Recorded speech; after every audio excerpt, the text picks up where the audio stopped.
Do you think leaving your Porsche at home during the snowy conditions keeps it safe?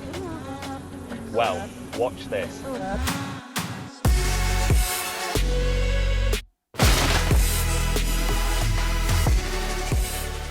Hi and welcome back to Joe Talks Cars, and welcome to another video. Welcome to a slightly impromptu video, one that I didn't expect to be filming. But this is a video about how my car ended up in a car accident on my driveway without me in it. I decided to go up to Durham for a couple of days with the family.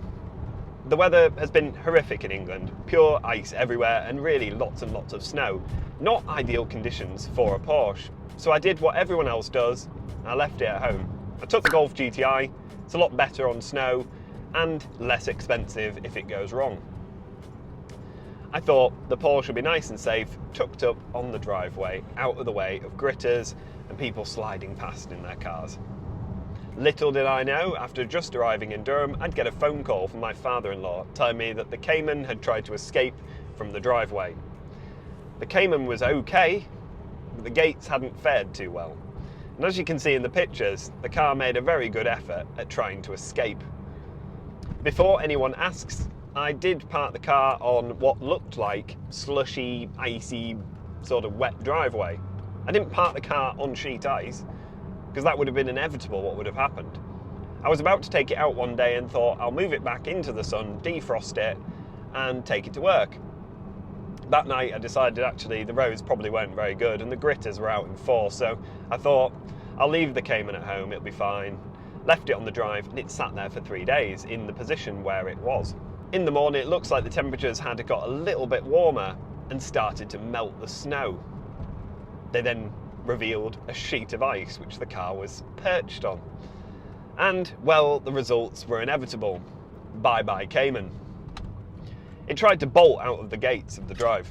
Now, I would never have expected to receive that phone call. I never expected my car to slide down the driveway. And all that was going through my head was, if that car has scratched down the side, this is going to be a massive insurance job, if not written off.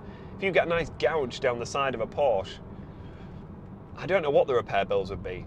New doors, new wings, paint, it all adds up, and insurers are quite quick to write cars off. So, very concerned about the damage that had potentially been inflicted on the poor Cayman. Ordinarily, I'd stop this video now and I would get out and show you around some of the damage that the car has and talk you around what my plans are to fix it. But the weather is still horrific. It's not snowing or icy, but it's just windy and wet and horrible. So I'm going to stay inside the car, but I have got some footage of it to show you, talk you around it, and show you, well, the extent of the damage and what I'm going to do about it. So, first of all, as you can see, this rear wheel. The rear wheel, thankfully, already had some curbing on it, so it's not all that bad. And it was planning on getting a refurb anyway, so that doesn't really add that much to it. But as you can see, something metal, potentially the hinge from the gate, I'm not entirely sure, was wedged in the wheel at some point, which is what caused it to drag the whole gate down the drive. It's taken some lovely chunks out of the alloy, but nothing that won't refurb, so I'm quite happy that that isn't going to be the biggest fix.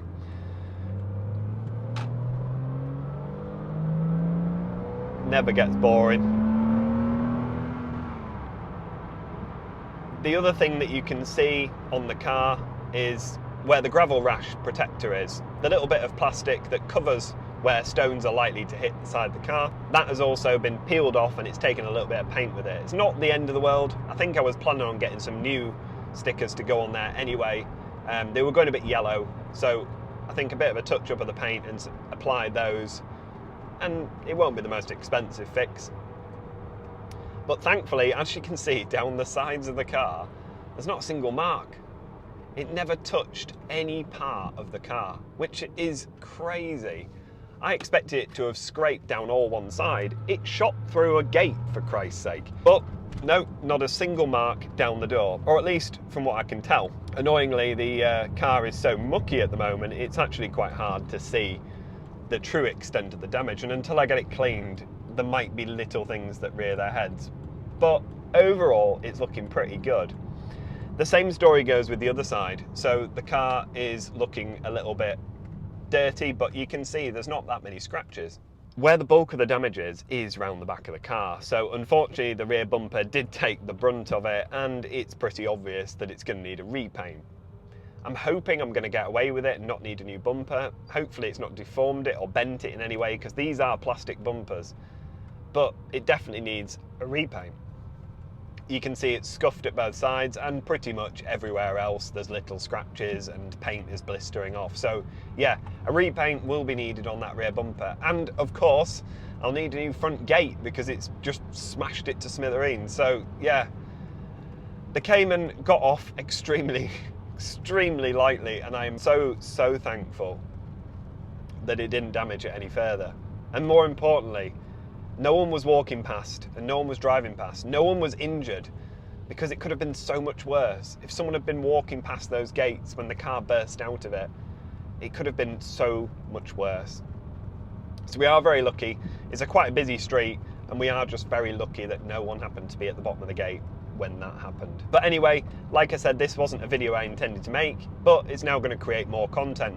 I will have to get the car in for some repairs, such as alloy wheel refurbs, and also getting that rear bumper sorted. So if you are interested in watching more of this type of content, then make sure you subscribe, because this car just seems to deliver more and more video content by the day, whether it's braking or indeed crashing itself in order to get back on YouTube. So normally I don't do these sort of things. I don't beg for subscribers, but I think it's about time I did. I looked at my statistics the other day, and 70% of everyone that watches my videos is not subscribed. 70%. I really want to get this channel to 3,000 subscribers for Christmas. And that's easily doable if you consider that 70% of the people watching this aren't subscribed. So if you can do me one small thing to help me reach my goal of 3,000 subscribers for Christmas, is just hit that subscribe button. Go and check now and see if you are subscribed, and if you want to see more content like this and more content on Porsches, hit subscribe so you don't miss a single upload. In terms of uploads, there is one big upload coming on Friday. This was just an extra video.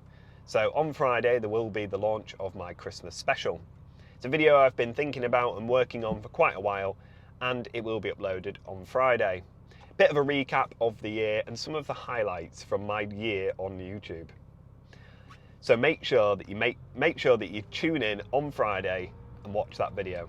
But anyway, this was just a very quick upload, a very quick video, just to show you what has happened to my car and share with you the dramatic footage of it sliding down the driveway to its doom. So make sure if you're parking your car on driveway and it's even slightly frosty, get something under those wheels and try and block it in, because you don't want the same thing happening to you. But anyway, I hope you've enjoyed this video, this rather impromptu video. If you have, give it a thumbs up, and like I said earlier, make sure you hit that subscribe button for plenty more videos like this one to come. Thank you so much for watching, and I'll see you next time. Bye.